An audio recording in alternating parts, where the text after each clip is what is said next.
Hello students, my name is Sandeep Khatri and I welcome you to my session on law semester Q&A series, जिसमें हम बात कर रहे हैं कॉन्ट्रैक्ट पार्ट 2 की।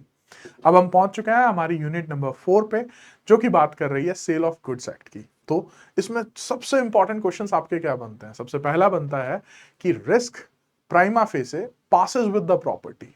अब ये क्या कॉन्सेप्ट है, क्या इसकी कुछ एक्सेप्शंस भी हैं? ये आज का हमारा सबसे पहला क्वेश्चन होगा। इसके बाद हम डिस्कस करेंगे कि no person can pass a better title to another than what he possess. अब ये कॉन्सेप्ट का क्या मतलब और इसकी क्या क्या एक्सेप्शंस हैं, और लास्ट में हम डिस्कस करेंगे कि अनपेड सेलर क्या होता, कौन होता है और उसके क्या क्या राइट्स हैं। तो स्टार्ट करते हैं इस सेशन को विदाउट वेस्टिंग अ सेकेंड। सबसे पहला question, risk prima facie passes with the property.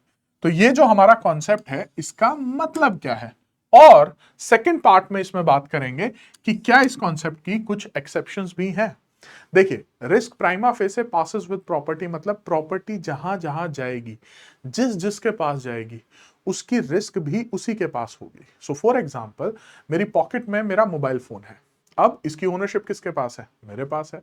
तो प्रॉपर्टी किसके पास है? मेरे पास है।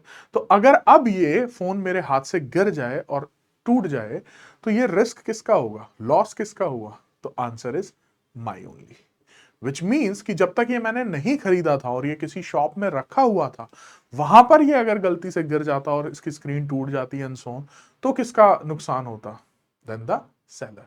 तो विच मीन्स कि जहां जहां प्रॉपर्टी होगी, वहीं वहीं उसके साथ साथ ही उसकी रिस्क भी ट्रांसफर होती रहेगी। अब इस कॉन्सेप्ट को और डिटेल में समझते हैं एक बार। तो risk prima facie passes with property is a fundamental principle है। ये आपका एक फंडामेंटल प्रिंसिपल है ऑफ सेल ऑफ गुड्स का, जिसका बेसिक ये जनरल रूल ये कहता है कि जो रिस्क है ऑफ एक्सीडेंटल लॉस और डैमेज, जिसमें मैंने आपको एग्जांपल भी दिया अभी अपने मोबाइल फोन का, transfer from the seller to the buyer at the same time as the ownership in the goods passes to the buyer, regardless of whether the goods have been delivered. तो goods की देखो, delivery is not that important, property in the goods is important. Property in the goods का मतलब है कि ownership transfer हुई है या नहीं हुई है, that is the most crucial point.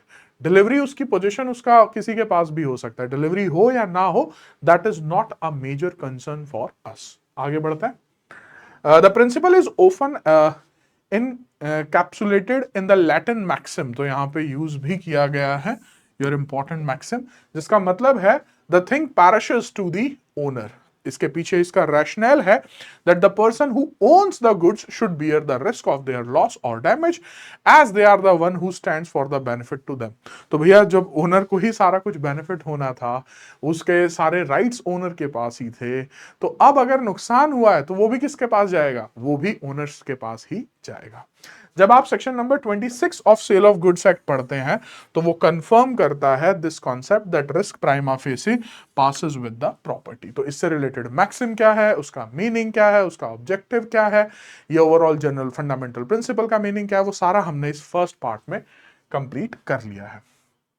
अब आते हैं इसकी एक्सेप्शंस पे, विच मीन्स कि वो कौन सी एक्सेप्शंस हैं कि भाई property in ownership, property in goods तो ट्रांसफर हो चुकी है, लेकिन फिर भी रिस्क ट्रांसफर नहीं हुई है, तो वो कैसे कैसे हो सकता है? तो जिसमें सबसे पहला आता है एग्रीमेंट टू द कॉन्ट्रेरी। तो अगर पार्टीज ने इस बात पर जो है एग्रीमेंट कर लिया है and that is something which is contrary to the fundamental principle, then in those circumstances हम क्या कहेंगे? तो उन सर्कमस्टांसेस में फिर अब ये जो है एग्रीमेंट जो है वो प्रिवेल करेगा टू द जनरल प्रिंसिपल। ठीक है जी, उसके ऊपर। Next one is delay in delivery due to fault.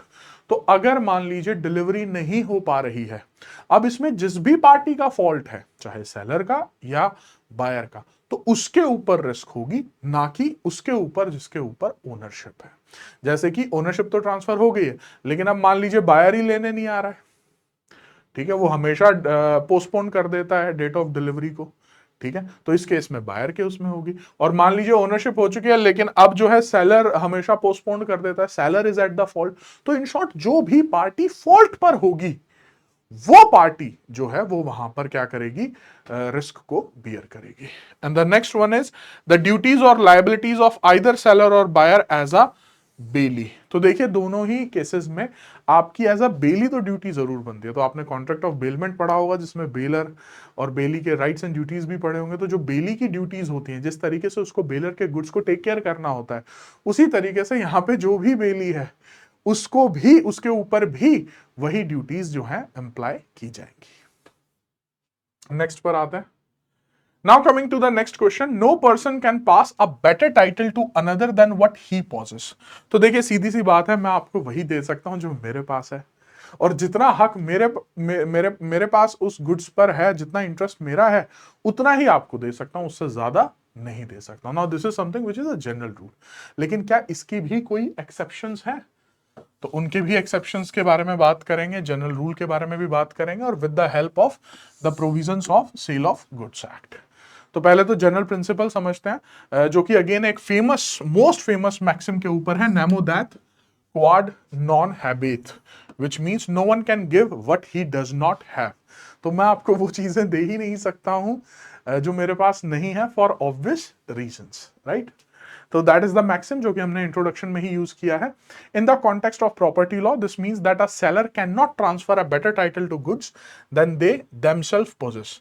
अब यहां पर अगर इसमें एग्जांपल से समझा जाए, तो मान लीजिए अगर मेरा फोन है और मेरे पास उसकी ओनरशिप है, मैंने उसको खरीदा हुआ, ओनरशिप मेरे पास है, तो अब मैं जब आपको वो सेल करूंगा तो मैं आपको भी ओनरशिप ही दूंगा, ठीक है। तो मतलब मेरे पास गुड टाइटल था तो आपके पास भी गुड टाइटल ही जाएगा। लेकिन मान लीजिए जो मेरे पास फोन था वो चोरी का था, और अब मैं वो आपको सेल कर रहा हूं, तो ऐसा नहीं है कि अब आप तो भाई पैसे देके खरीद रहे हो तो आपके पास गुड टाइटल चले जाएगा। नहीं, जब मेरे पास डिफेक्टिव टाइटल था तो जब आपके पास भी जाएगा तो वो डिफेक्टिव टाइटल ही रहेगा। If a person does not own the goods or has a defective title, they cannot pass on good title to the buyer, even if the buyer acts in good faith and pays for the goods.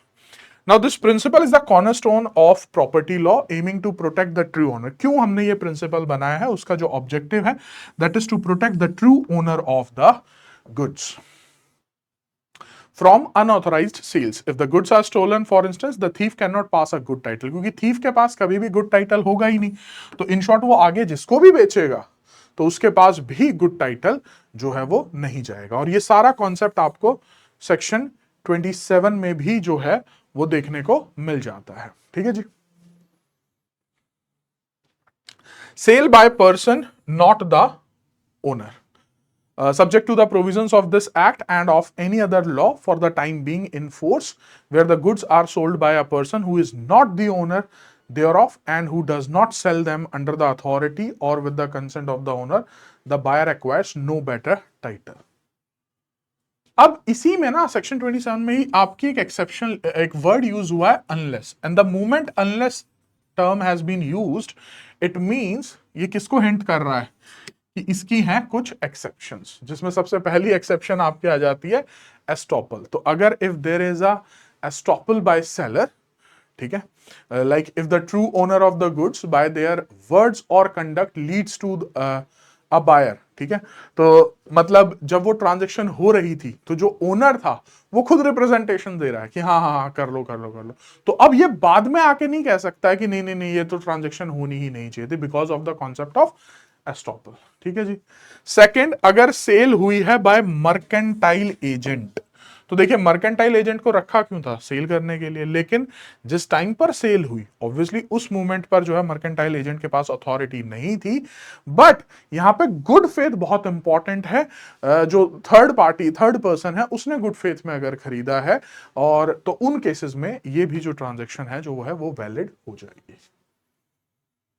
Next, sale by one of joint owner, तो यहां पर भी आपका good faith is again very important.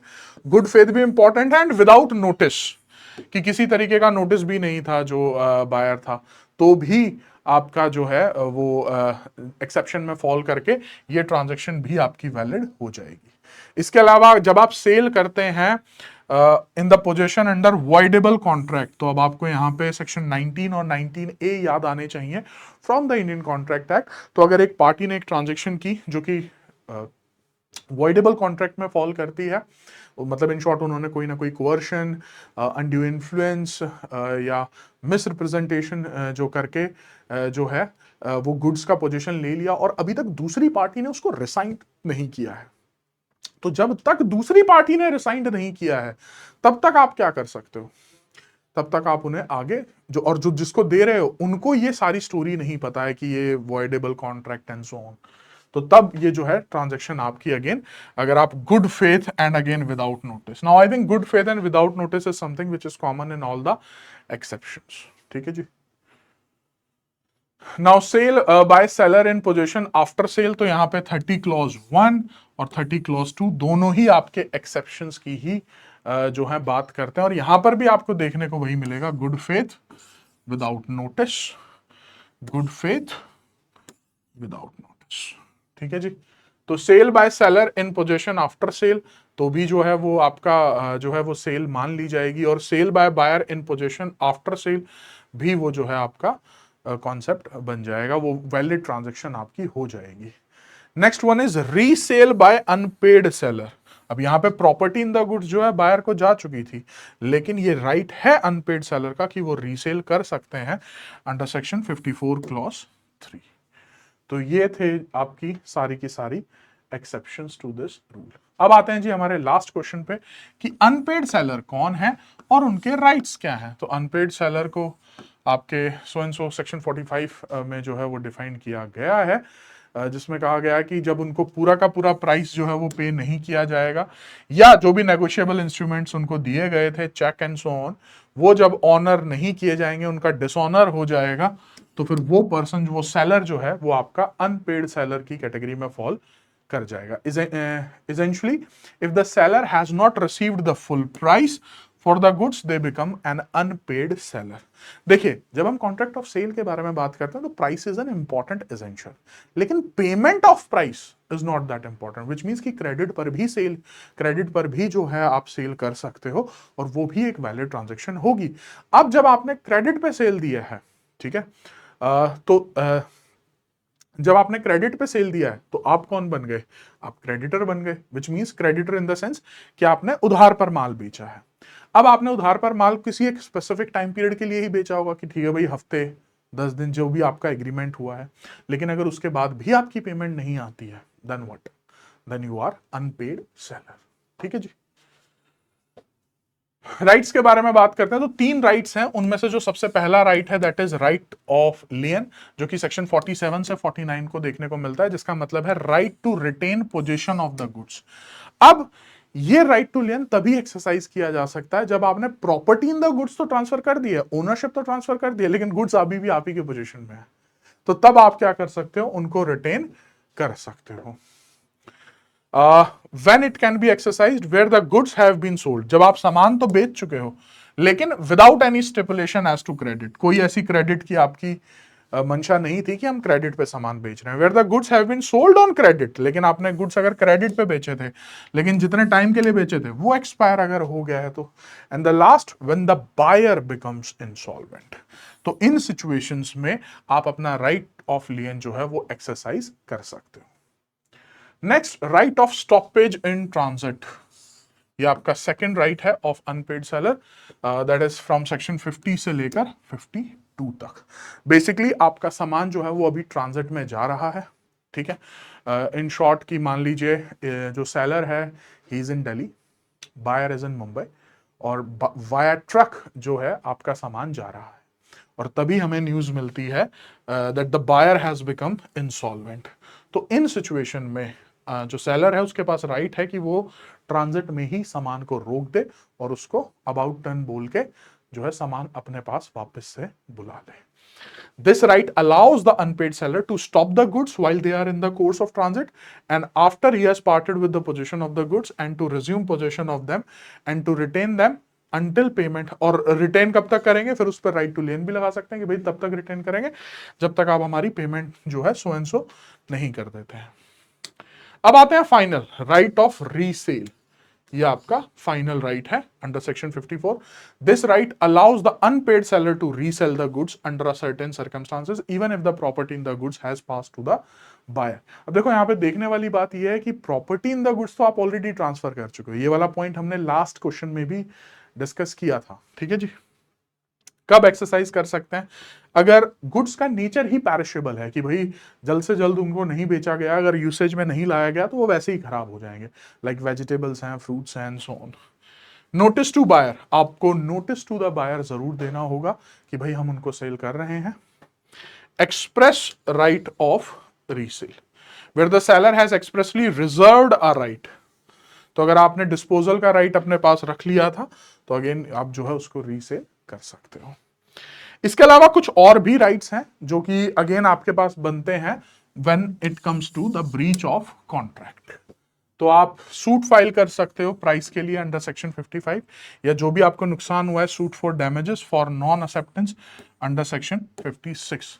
तो ये भी जो है अनपेड के सेलर के राइट्स में इन दोनों पॉइंट्स को भी आप इंक्लूड कर सकते हो। यूजुअली जब आप देखते हो तो आपको पहले तीनों पॉइंट्स तो हमेशा मिल जाएंगे, right to sell, right to lien, right to stoppage in transit, वो मिल जाते हैं, लेकिन इन पॉइंट्स को भी आप यहाँ पे लिख सकते हैं। यूजुअली आपके उस चैप्टर में that is the consequences of breach of contract, ठीक है। तो आप सूट फाइल करते हो तो यहां पर भी तो आप कर ही सकते हो ना भाई, आपको प्राइस नहीं मिल रहा है तो आपने केस फाइल कर दिया उसके लिए, ठीक है, या फिर आपने जो डैमेजेस आपको हुए हैं फॉर दैट आपने उसके लिए सूट फाइल कर दिया।